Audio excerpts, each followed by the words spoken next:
Welcome students, आप सभी का अपने चैनल यस के एम स्टडी में फिर से स्वागत है। स्टूडेंट, इस वीडियो में हम बात करने वाले हैं आपके जो इंग्लिश के मोस्ट इंपॉर्टेंट जो आपके 5 मोस्ट इंपॉर्टेंट टॉपिक है उस पर आज डिस्कस करेंगे और उसमें जानेंगे आप कैसे इसमें 39 नंबर अपना पक्का कर सकते हैं। तो स्टूडेंट्स, आप हमारे साथ बने रहिए।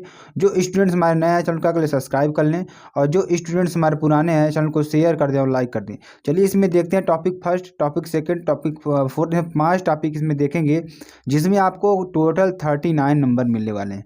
तो आपका क्लास 12 सब्जेक्ट इंग्लिश होने वाला है जिसमें आपके 5 मोस्ट इंपॉर्टेंट टॉपिक बताए जाएंगे। चलिए पहले टॉपिक की ओर चलते हैं। पहला टॉपिक देखेंगे और अच्छी तरीके से समझने का प्रयास करेंगे और आपको बताने का भी प्रयास करेंगे। तो स्टूडेंट्स, आप अगर इसका पीडीएफ भी पाना चाहते हैं तो पीडीएफ आपको मिल जाएगी एसकेएम स्टडी के टेलीग्राम चैनल पर फ्री ऑफ कास्ट। तो आप लोग बस क्या करेंगे कि जो आपका पीडीएफ है, पीडीएफ वहाँ पे आपके लिंक डिस्क्रिप्शन में दे दी जाएगी, ठीक है। आप वहाँ पे जा करके इस पीडीएफ को डाउनलोड करके फ्री ऑफ कास्ट आप पढ़ सकते हैं। तो स्टूडेंट्स, आपको यहाँ पर बेहतर पढ़ाई कराई जा रही है, तो आप लोग बेहतर पढ़ाई करने के लिए इस एसकेएम स्टडी को ज़्यादा से ज़्यादा शेयर करें और लाइक करें, सब्सक्राइब करें और कमेंट करें। चलिए टॉपिक फर्स्ट में देखते हैं। टॉपिक फर्स्ट में आपका क्या चीज़ें दी गई जो कि बहुत ही इंपॉर्टेंट है आपके एग्जाम के दृष्टिकोण से। तो स्टूडेंट्स, आप घबराइए नहीं क्योंकि यहाँ पे आपकी सारी तैयारी कराई जा रही है। चलिए देखिए, पहला टॉपिक हमारा क्या है, explanation with reference to the context the following passage. जो हमारा पैसेज दिया गया है इसका आपको कंटेक्स्ट लिखना है और इस पैसेज का दो हमारा एक्सप्लेनेशन करना है और रेफरेंस लिखना है। ये सारी चीज़ें आपको करनी है। तो पहले हम क्या करेंगे, इसमें जो हमारा दिया है, हमारा पैसेज दिया है, इस पैसेज को पढ़ेंगे, इसकी हिंदी जानेंगे, उसके बाद इसके संदर्भ, व्याख्या और प्रसंग को लिखेंगे, जिसे आप हिंदी में संदर्भ को क्या कहते हैं, आप रेफरेंस कहते हैं, ठीक है। आपको ऐसी तरीके से आपको सारी चीज़ इसमें क्लियर हो जाएंगी। चलिए देखते हैं पहले इसमें क्या दिया गया है।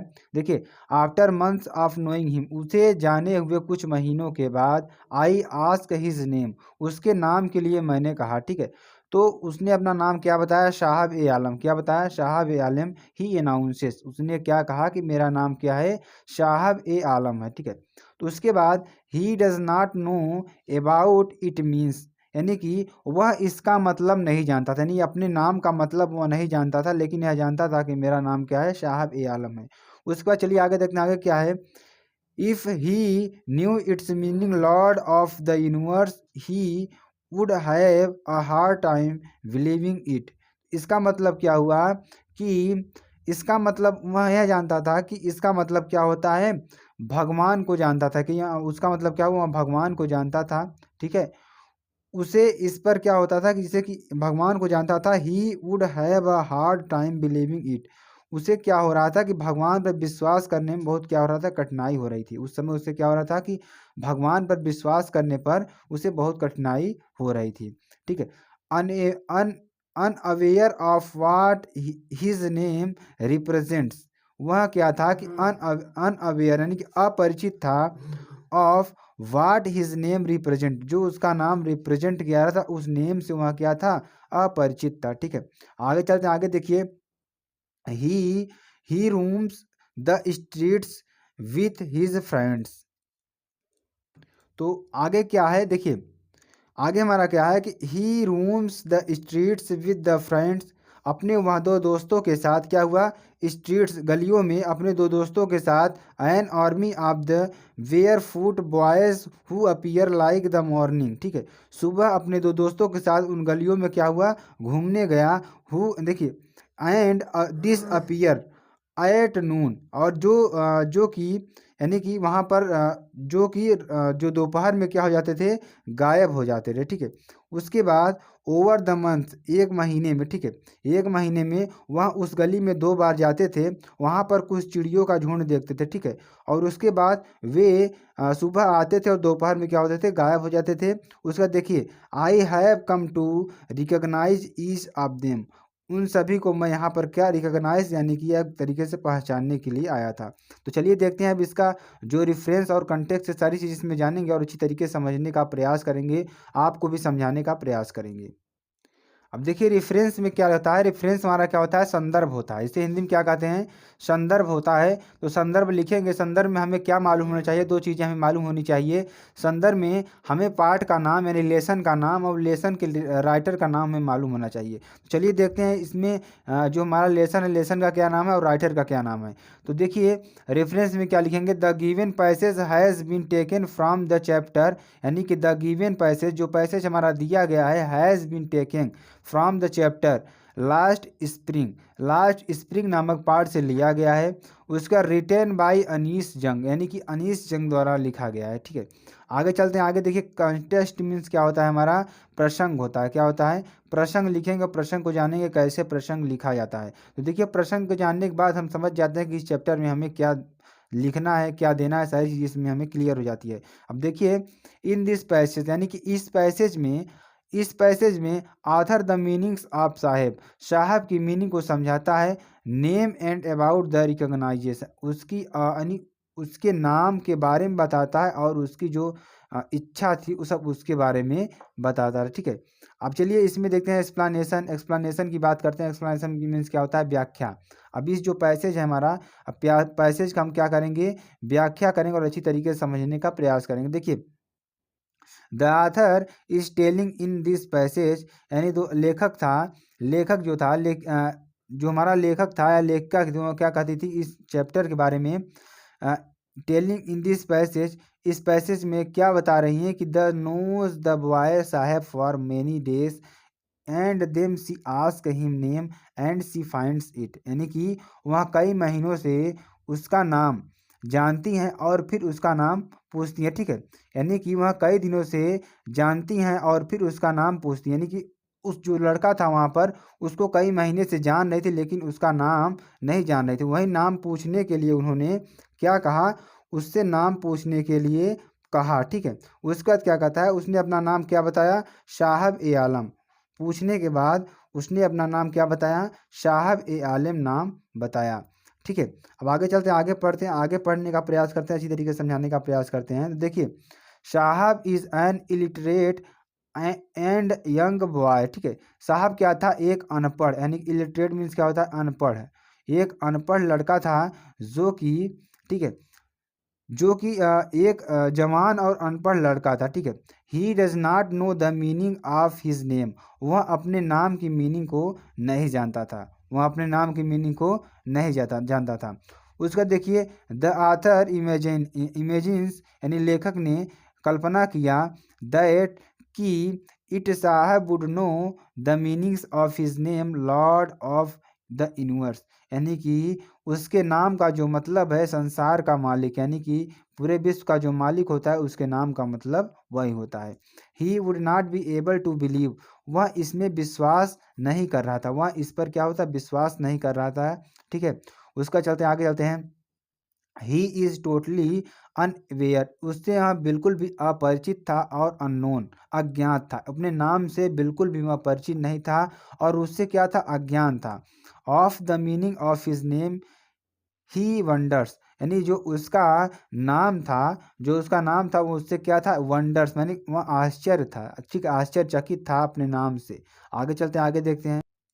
उसके बाद here and there in the streets with his friend, उसके बाद वह गलियों में अपने फ्रेंड के साथ घूमने लगा। ठीक है, they appear like the morning birds, जैसा कि सुबह सुबह के समय कुछ पक्षियों का झुंड, in army the bear food voice and disappear at noon, जैसे कि सुबह दिखा और उसके बाद दोपहर में गायब हो जाता है। And as the months passed, इस तरीके से कुछ महीने उसके बीत गए। उसके बाद Anees Jung started to recognise all of them, Anees यानी जो लेखक थे इन सबको क्या किया, महीने जो इन सबको क्या किया, उन्होंने इसका वर्णन किया, इन सब का जो चीज़ उन्होंने देखा इस सब का क्या किया, वर्णन किया।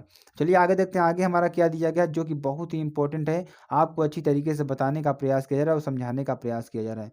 देखिए दूसरे नंबर हमारा क्या आता है, read the extracts given below and the answer the questions that follow, यानी कि इसका भी क्या करना है, रेफरेंस और कंटेक्स्ट, और में हम क्या लिख सकते हैं, इसका रेफरेंस और कंटेक्स्ट को लिखेंगे, ठीक है, कंटेक्स्ट लिखेंगे और उसके बाद इसका एक्सप्लेनेशन करेंगे, ठीक है, एक्सप्लेनेशन करेंगे। तो स्टूडेंट्स आप हमारे साथ बने रहिए लास्ट तक बने रहिए, क्योंकि लास्ट में आपको पूरा फिगर ऑफ स्पीच की जो डिटेल वीडियो हो आपको बताई जाएगी। इसमें इसी वीडियो में आपको पूरा फिगर ऑफ स्पीच बताया जाएगा, ताकि आपका जो टोटल 39 नंबर बन रहा है टोटल बने, ठीक है।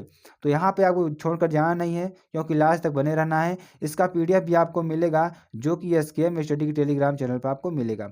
चलिए देखते हैं हमारा जो स्टैंजा है, स्टैंजा को पढ़ेंगे, उसके बाद उसके रेफरेंस को पढ़ेंगे, ताकि सारी चीज़ें आपको क्लियर हो जाए। उसके बाद इसका भी हम क्या करेंगे, कंटेस्ट लिखेंगे, उसका एक्सप्लेनेशन करेंगे। देखिए पहले हम पढ़ लेते हैं जो हमारा स्टैंजा दिया है। स्टैंजा को पढ़ने के बाद हम सारी चीज़ें समझेंगे।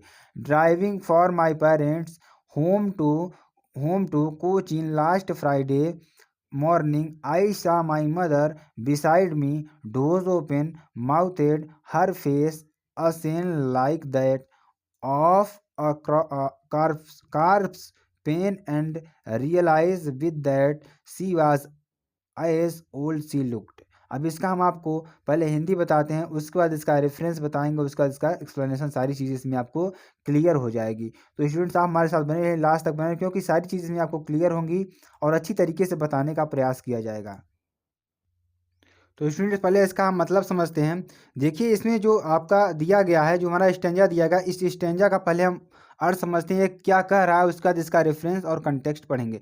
इसमें देखेंगे driving from my parents home to Cochin last Friday morning, यानी कि लास्ट शुक्रवार को जब मैं अपने माँ के साथ कोचिंग से घर की ओर आ रही थी, अपने पेरेंट्स के साथ कोचिंग से घर की ओर आ रही थी, तब आयशा माई मदर, मैंने अपनी माता को देखा, बिसाइड्स मी, जो मेरे बगल थी, डोज ओपन माउथ, नींद में थी और खुला हुआ मुंह था, her face assign like that, उनका जो चेहरा था इस तरीके से लग रहा था कि of corpse pain, and realise with that she was an old she looked, कि वह पहले से कितनी बुढ़ापा हो गए हैं, और कि 60 की उम्र में जब लोग हो जाते हैं तो उनका जो चेहरा होता है किस तरीके से एकदम झुर्रियाँ पड़ जाती है और अच्छी तरीके से अच्छा नहीं लगता है।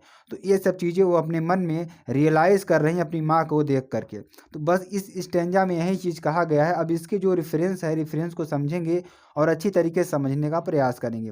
देखिए रेफरेंस समझेंगे। These lines are taken from the poem, जो पंक्तियाँ हमारी दी गई हैं वह माई मदर एट 66 नाम की पोएम से लिया गया है, और इसके बाद रिटेन बाई कमला दास द्वारा यहाँ लिखा गया है, ठीक है। अब चलिए इसके हम जो कंटेक्स्ट है, कंटेक्स्ट यानी प्रसंग है, प्रसंग को पढ़ेंगे और अच्छी तरीके से समझेंगे कि प्रसंग में क्या चीज़ें दी गई हैं। देखिए कंटेक्स्ट में क्या दिया गया है। इन दिस गिव लाइन्स, जो लाइन्स दी गई हैं, द पोएटेस कहती हैं कि is driving to airport from her parents, जब वह कार चलाते हुए एयरपोर्ट से घर आ रही थी, तो सी लुक्स एट हर मदर, अपनी माँ की ओर देखा, एंड रियलाइज किया दैट की विकास, क्योंकि ऑफ ओल्ड एज, यानी कि जो हमारा बुढ़ापे की अवस्था होती है, her mother face has lost all glow, यानी कि जो उनके माँ की सारी सुंदरता थी, यानी चेहरे की जो चमक था वह चली गई थी, यानी 60 की उम्र में उनकी जो चेहरे की सुंदरता थी सारी चली गई थी। And looks like the face of a dead body, उनका जो चेहरा था एक मृत शरीर की तरह लग रहा था। बस वो इस प्रसंग में यही चीज़ें बताई गई है, और जो स्टेंजा दिया गया है सारी चीज़ें इस पर ही डिस्कस किया गया है। अब देखिए एक्सप्लेनेशन करते हैं और अच्छी तरीके से समझने का प्रयास करते हैं और आपको बताने का प्रयास करते हैं। तो स्टूडेंट्स आप हमारे साथ बने रहिए, क्योंकि लास्ट में आपको फिगर ऑफ स्पीच की टोटल वीडियो दी जाएगी। इसमें आपको टोटल फिगर ऑफ स्पीच पढ़ाया जाएगा, सातों फिगर ऑफ स्पीच आपको बताया जाएगा और ट्रिक के साथ बताया जाएगा। सारी चीज़ें आपको याद हो जाएंगी, बस आपको लास्ट तक बने रहना है। अब देखिए इसको एक्सप्लेनेशन को पढ़ेंगे और अच्छी तरीके से समझेंगे।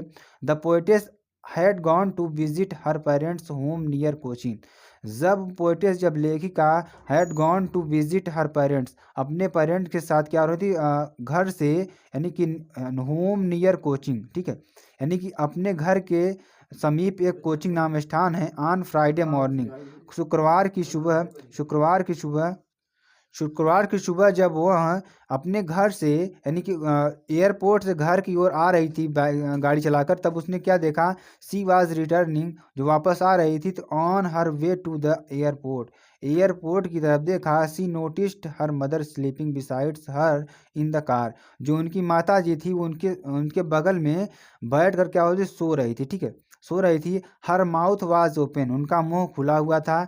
हर face was pale and lifeless, उनका जो चेहरा था एक मृत शरीर की तरह दिख रहा था, just like a dead body, उनका चेहरा एक मृत शरीर की तरह दिख रहा था। It perhaps expressed the pain she felt because of separation from her daughter, ठीक है। तो यहाँ पर क्या हुआ कि इट परहैप्स एक्सप्रेस, उन्होंने क्या महसूस किया कि the pain she felt because, क्योंकि of separation from her daughter, यानी कि वह उनकी क्या थी, पुत्री थी, ठीक है। इस तरीके से आपको इस स्टैंजा में बताया गया है। सारी चीज़ें आपको क्लियर हो जाई होंगी, तो आप चैनल को लाइक कर दीजिए, शेयर कर दीजिए और कमेंट कर दीजिए। आप चलते हैं आगे, जो आपका दूसरा टॉपिक क्या होगा, जो अच्छी तरीके से आपको बताया जाएगा। दूसरे टॉपिक में देखिए क्या पढ़ते हैं, चलिए आगे देखते हैं, और आप लास्ट तक बने रहिए, क्योंकि लास्ट में आपको पूरी फिगर आप स्पीच बताई जाएगी। अब इसमें आपको कुछ शॉर्ट टाइप क्वेश्चंस को पढ़ेंगे, जो आपके लिए बहुत ही इंपॉर्टेंट है, एग्जाम में आना ही आना है, तो आपको बस हमारे साथ बने रहना है, अच्छी तरीके से पढ़ते रहना है। अब देखिए जो आपका प्रश्न है बहुत ही इंपॉर्टेंट, बहुत ही वेरी वेरी इंपॉर्टेंट प्रश्न है, आपको अच्छे तरीके से समझाने का प्रयास किया गया है, ठीक है, जो कि मोस्ट इंपॉर्टेंट प्रश्न होगा आपका। देखिए इस प्रश्न में क्या कहा है, सारी चीज़ें इसमें क्लियर हो जाएंगी, और आपको अच्छी तरीके से सारी चीज़ें आपको बताया जाएगा, और आपको इसमें कोई चीज़ डाउट नहीं रहेगा, ठीक है। चलिए देखते हैं प्रश्न हमारा क्या है। Why did the Maharaja ban tiger hunting in the state, यानी महाराजा ने राज्य में बाघों का शिकार पर प्रतिबंध क्यों लगाया, जो महाराजा थे बाघों का शिकार पर प्रतिबंध क्यों लगाया, ठीक है। देखिए जब अब इसको आपको उत्तर समझेंगे और अच्छी तरीके से समझने का प्रयास करेंगे, और आपको बताने का भी प्रयास करेंगे, अच्छी तरीके से आपको समझ में आ जाएगा। When he killed his first tiger, जब उसने अपने पहले बाघ को मारा, ठीक है, जब उसने अपने पहले बाघ को मारा, तो the astrologer informed him the reason of his death, यानी कि जो महाराजा के मृत्यु का डर था, यानी कि जो किस कारण से वह मर रहे थे, यानी कि जिस वहाँ गलती से उसने क्या कहा था, जो पहला टाइगर उसने मारा था, अब एस्ट्रोलॉजर ने भविष्यवाणी की थी कि आप अब 100, यानी कि एस्ट्रोलॉजर ने भविष्यवाणी की थी उनके डेथ के बारे में, कि आप कैसे बच सकते हैं, ठीक है। तो कैसे बच सकते हैं, आप देखिए कैसे बच सकते हैं, आपको सारी चीज़ में बताई जाएगी, ठीक है। तो the maharaja wanted to be a tiger, ठीक है, the maharaja wanted to prove the prediction wrong, जो एस्ट्रोलॉजर की जो भविष्यवाणी थी उसको गलत करने के लिए उन्होंने इसे सिद्ध करना चाहा, ठीक है। After he killed the first tiger, जब उसने पहले बाघ को मारा, the astrologer talk him that, astrologer ने उसके बारे में बताया कि he would have to kill 100 tigers as the privacy was that, यानी अपनी सुरक्षा के लिए आप क्या करेंगे, अब 100 बाघों को आपको मारना होगा, कितने, 100 बाघ को आपको मारना होगा, तभी आप बचेंगे, जो कि एस्ट्रोलॉजर था, जो ज्योतिषी था, इसी की क्या किया था कि उसने भविष्यवाणी की थी, ठीक है। अब उसके बाद देखिए दैट की he 100 tiger would cause his death, यानी कि अब आप क्या करेंगे कि 100 टाइगर को मारना आपके लिए क्या है, अनिवार्य है, यानी मारना चाहते थे। सो इसलिए द महाराजा ने started out in a tiger hunt to save his life, यानी कि अपनी ज़िंदगी को बचाने के लिए राजा ने जो बाघों का जो जंगल में बाघों को मारना बंद करवा दिया। क्यों बंद करवा दिया, क्योंकि वे चाहते थे कि वे 100 शेर अपने से मारें, ठीक है। 100 शेर वे खुद मारना चाहते थे, इसलिए अन्य लोगों को वह हंटिंग करना, शिकार करना बंद करवा दिए राज्य में, ठीक है। आपको अच्छी तरीके से समझ में आ गया, सारी चीज़ें क्लियर हो गई, बार लाइक कर दीजिए, कमेंट कर दीजिए स्टूडेंट्स। चलिए आगे चलते हैं, आगे देखते हैं और अच्छी तरीके से आपको समझाने का प्रयास करते हैं। देखिए अगला प्रश्न हमारा क्या है, how does Antarctica differ from the earth, जो अंटार्कटिका है पृथ्वी पर सबसे अलग क्यों है। देखिए ठीक है, जो अंटार्कटिका पृथ्वी से किस प्रकार अलग है, इसको जानेंगे और अच्छी तरीके से समझने का प्रयास करेंगे, ठीक है स्टूडेंट।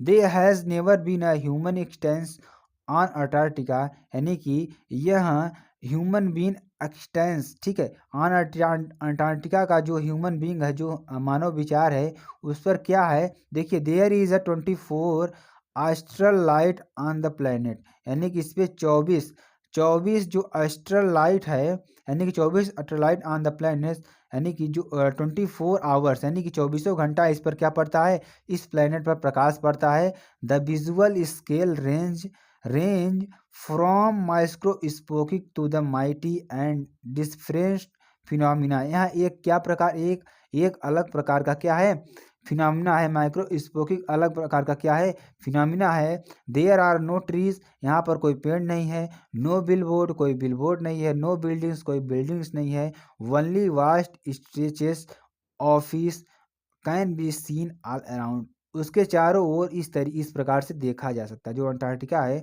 उसके चारों ओर देखा जा सकता है, क्योंकि इसके चारों ओर कोई पेड़ नहीं है, कोई बिल्डिंग नहीं है, कोई बिलबोर्ड नहीं है। सारी चीज़ें यहाँ पे क्या है, दिखाई देती हैं। ठीक है, अब देखिए लॉन्ग टाइप आंसर पढ़ेंगे, आपको अच्छी तरीके से यहाँ से भी 7 नंबर मिलने वाला है। प्रश्न आना ही आना है, 100% आने की संभावनाएं हैं इन प्रश्नों की। ठीक है, आप लास्ट तक बने रहे, क्योंकि अच्छी तरीके से आपको बताया जा रहा है, सारी चीज़ इसमें क्लियर हो जा रही है। ठीक है, अब देखिए लॉन्ग टाइप आंसर की बात करेंगे, जो कि आपको समझाया जाएगा। देखिए, what benefits did Derry reap from his association with mister Lamb, mister Lamb के साथ डेरी के सहयोग से क्या लाभ हुआ। ठीक है, मिस्टर लैम के साथ डेरी के सहयोग से क्या लाभ हुआ। ठीक है, अब देखिए, अब इसमें आपको पढ़ाया जाएगा, अच्छी तरीके से आपको बताया जाएगा, सारी चीज़ में आप क्लियर हो जाएंगी। ठीक है, तो आपको इसका हिंदी सहित आपको सारी चीज़ में क्लियर हो जाएगी। तो देखिए, अब हम आपको बताएंगे इसका अर्थ सहित पूरा आंसर। देखिए, मिस्टर लैम के साथ डेरी के सहयोग से क्या लाभ हुआ। देखिए, through Derry association, Derry association से क्या हुआ कि with mister Lamb if rather brief. ठीक है, वो बहुत ही अच्छा महसूस कर रहे थे। The boy benefits greatly from the world means company, वो एक तरीके से क्या थी कि बहुत उनके साथ क्या हुआ था, अच्छा संबंध था, एक अच्छी कंपनी थी। ठीक है, आगे चलते हैं, आगे जानते हैं इसमें। तो आगे देखिए, आगे क्या कहा, Derry had lost all zest for life due to his burned face, यानी डेरी क्या सोचता था कि वह अपने ठीक है, वह अपने जले चेहरे के साथ अपना सारा उत्साह खो दिया था। ठीक है, आफ्टर मीटिंग मिस्टर लैम, जब वह मिस्टर लैम से मिलने के बाद, ठीक है, Derry is filled with a new new enthusiasm. ठीक है, तो डेरी ने new enthusiasm for life, Derry ने उनके लिए एक अच्छा क्या हुआ, यानी जीवन भर के लिए नया उत्साह भर जाता था। जब जब डेरी उनसे मिलते थे तो उनके लिए क्या होता था, जब वहाँ बूढ़े आदमी से मिलते थे तो उनके लिए क्या होता था, एक नया उत्साह भर जाता था। उसके बाद क्या होता है, ठीक है, ही undergoes a major transformation and develop into a confident youth from the meek young boy that he earlier was. Mr. Lamb's words have a profound effect on his and inspire him to see the brighter side of life, यानी कि वह अपने जीवन में बहुत अच्छा महसूस करिए, एक परिवर्तन से गुजर करके बहुत अच्छा महसूस करते थे। जब वह बूढ़े आदमी से मिलते थे मिस्टर लैम, तो उनको बहुत अच्छा महसूस होता था। He is encouraged to choose happiness, उन्होंने कहा था कि आप हैप्पीनेस को चुने in life rather than accept his isolation, यानी कि तभी आपका क्या होगा, accept isolation, rather than accept isolation, आप दूसरे की अपेक्षा आप अपने हैप्पीनेस को चुनें और अच्छी तरीके से अपने जीवन को व्यतीत करें। और इसमें यही चीज़ें कहा गया। अब अच्छी तरीके से आपको समझाएंगे जो हमारा मोस्ट इंपॉर्टेंट टॉपिक आने वाला है, आपका figure of speech. Figure of speech आपको अच्छी तरीके से समझाएंगे, जो कि आपको अच्छी तरीके से समझ में आ जाएगा। तो फिगर ऑफ स्पीच स्टूडेंट आप लोग सब लोग जल्दी से चैनल को शेयर कर दीजिए, क्योंकि बहुत ही इंपॉर्टेंट टॉपिक आपको बताया जा रहा है और अच्छी तरीके से समझाने का प्रयास किया जाएगा, ताकि आपको सारे स्टूडेंट जुड़ जाइए, क्योंकि फिगर ऑफ स्पीच आपके लिए बहुत ही इंपॉर्टेंट है। सबसे पहले आप क्या करेंगे, चैनल को शेयर करेंगे। ठीक है, अब देखिए, सबसे पहले इसका हम ट्रिक बताएंगे, आपको अच्छी तरीके से ट्रिक बता देंगे, तो आपको सातों जो फिगर ऑफ स्पीच हैं, जो अलंकार है, इसको हिंदी में क्या कहते हैं, अलंकार कहते हैं। ठीक है, अब अलंकार को आप कैसे डिफाइन करेंगे, सारी चीज़ इसमें क्लियर हो जाएंगी। तो देखिए, अलंकार 7 प्रकार के होते हैं। देखिए, yes, H A M P double O, ये देखिए 7 प्रकार के आपके शैम्पू, इसे क्या पढ़ सकते हैं, शैम्पू। आप इस तरीके से याद कर सकते हैं शैम्पू, ठीक है। शैम्पू इस तरीके से याद कर सकते हैं और अच्छी तरीके से आपको सारी चीज़ें इसमें क्लियर हो जाएंगी। चलिए एक एक करके आपको बताते हैं। यस फॉर क्या होता है, शिमली होता है, ठीक है, शिमली होता है। उसके बाद एच फॉर क्या होता है, हाइपर बोला होता है, ठीक है, हाइपर हाइपर, ठीक है, हाइपर बोला होता है। उसके बाद ए फॉर अपोस्ट्रॉफी होता है, क्या होता है, अपोस्ट्रॉफी, ठीक है। उसके बाद स्टूडेंट्स आपका एम फॉर मेटाफर होता है, क्या होता है, मेटाफर होता है। उसके बाद आपका आता है पर्सनिफिकेशन, पी फॉर पर्सनिफिकेशन, ठीक है, पर्सनिफिकेशन। अब दो बचे हैं आपके, एक होता है ऑक्सीमोरन, ठीक है, एक होता है ओनोमेटोफिया। तो आपको सारी चीज़ें सातों क्लियर हो गई। आप इस तरीके से याद कर सकते हैं कि शैम्पू, शैम्पू होता है SHAMPOO, ठीक है, शैम्पू। आपको चारों सातों फिगर आप इस बीच याद कर लेनी है इस तरीके से। और आपको कोई चीज़ क्लियर नहीं हो तो आप लोग कमेंट में जरूर बताएंगे। देखिए यस में simply, simile, S for hyperbole, A for apostrophe, M for metaphor, P for personification, O for oxymoron, O for onomatopoeia. आपको सातों फिगर आप इससे याद हो गए होंगे। अब चलिए इसको डिफरेंशियल बताते हैं और क्या डिफिनेशन बताते हैं, इसका एग्जाम्पल बताते हैं, सारी चीज़ें इसमें क्लियर हो जाएंगी। चलिए सिमली की बात करते हैं। सिमली में देखिए क्या होता है, उपमा अलंकार, इसे हिंदी में क्या कहते हैं, उपमा अलंकार कहते हैं, ठीक है। अब चलिए इसका डिफिनेशन पढ़ेंगे। इन अ शिमली, शिमली में क्या होता है, comparison in a made between two two distinctly different things, ठीक है, एक्सपेशली यूजिंग लाइक और एंड एस, ठीक है। इसमें क्या किया जाता है कि एक दूसरे से क्या होता है, तुलना की जाती है, ठीक है। इसमें क्या होता है कि एक दूसरे वस्तुओं में क्या किया जाता है, तुलना की जाती है। अब देखिए जैसे एग्जाम्पल में, it droppeth as a gentle rain from heaven. आप यहाँ पर किस तरीके से, जैसे कि हेवन से क्या होती है, एक वर्षा होती है, उसी तरीके से यहाँ पर क्या हो रहा है, कुछ ड्रॉपेट गिर रहा है, ठीक है। जैसे वर्षा होती है लाइक उस तरह उपमा यहाँ पे दे दी गई है, उपमा दे दी गई है और अच्छी तरीके से आपको समझ में दे दिया गया, ठीक है। अब देखिए, अब आपको आता है अगला हमारा कहता है मेटाफोर। मेटाफोर आता है रूपक, मतलब रूपक से आप समझ गए होंगे किसी अन्य चीज को रूप दे देना, ठीक है। रूप मतलब क्या होता है कि जैसे आप एक गुड्डा बनाइए, गुड्डे को गुड्डा किसका हो, डॉग का कोई गुड्डा बनाइए, उसको नाम दे दीजिए कुछ, ठीक है, उसका उसका रूप दे दीजिए। यही एक तरीके होता है, जैसे कि अपना अपनी जो अपना इमेज है वो किसी पन्ने पर उतार देना, उसको रूप दे देना है, ठीक है। अब चलिए देखेंगे, it is figure of speech that की makes a comparison between two similarly unlike things, यानी कि इसमें क्या होता है, उसमें अलग अलग वस्तुओं का तुलना की जाती है, इसमें एक ही वस्तु की तुलना की जाती है, एक ही वस्तु की उपमा दी जाती है। Similarly unlike things without using the connective words, किसी कनेक्टिव वर्ड के बिना ही इसमें क्या किया जाता है, रूप दिया जाता है। एस देन और resembles it is an implied simile, ठीक है, जैसे कि सिमिली में किया गया था। अब देखिए इसमें आपको एग्जाम्पल समझ में आ जाएगा क्या चीज़ें इसमें दी गई हैं। लाइफ इज अ ड्रीम, जो जीवन है आपका एक सपने की तरह है, ठीक है। जो आपका जीवन है वह एक सपने से तुलना कर, उसका सपने का रूप दे दिया गया है, ठीक है। तो यहाँ इस तरीके से यहाँ पे रूप दिया जाता है। अब देखिए पर्सनिफिकेशन, मानवीकरण की बात करेंगे, जो आपके लिए आप पर्सनिफिकेशन से ही आप मानवीकरण से जान जाएंगे कि इसमें आपको किसी मानव का किसी मानवीकरण, किसी चीज को क्या किया था, मानवीकरण किया था, मानव से जोड़ा जाता है, ठीक है। देखिए personification gives life to inanimate objects और मेक्स एनिमल्स लुक ह्यूमन, ठीक है। यानी कि किसी वस्तु को हम किस तरीके से मान लेते हैं, ह्यूमन या किसी जानवर के रूप में मान लेते हैं। देखिए अब यहाँ पर क्या है, देखिए truth sits upon the lips of dying man, इसका एग्जाम्पल ये हो जाएगा। अब उसका देखिए इसका मतलब क्या हुआ, इसको देखिए जो हमारा डाइंग मैन है इसको एक तरीके से तुलना दे दी गई है, ठीक है। ट्रूथ साइट्स यानी जो सत्य वचन होता है upon the lips of dying man, यानी कि जो हमारा मनुष्य का मरण होता है वह एक सत्य वचन है, क्या है, सत्य है कि सबको एक दिन मरना है, ठीक है। आगे चलते हैं, आप ट्रॉफी की बात करते हैं, संबोधन की बात करते हैं। देखिए संबोधन का मतलब क्या हुआ, किसी चीज को संबोधित करना, ठीक है, संबोधित करना, ठीक है। अब देखिए इन अपोस्ट्रॉफी द स्पीकर, यहाँ पे देखिए इसमें जनरली क्या होता है, क्वेश्चन पूछा जाएगा, संबोधन करके, या अपोस्ट्रॉफी आता है, इस चिन्ह होता है, ठीक है, संबोधन का चिन्ह यही होता है। तो आप लोग इसको भी याद करेंगे, जहाँ ये लगा रहेगा वहाँ पे अपोस्ट्रॉफी रहेगा। तो in apostrophe the speaker directly addresses an absent और dead person, an abstract quality or something non-human as if were present and capable to responding, ठीक है। यहाँ पे देखिए क्या किया जाता है कि आपको संबोधित किया जाता है किस सेंटेंस के द्वारा। देखिए frailty they name is women, ठीक है। तो यहाँ पे नाम पूछा जा रहा है वुमेन का, यहाँ पे संबोधित किया जा रहा है, ठीक है।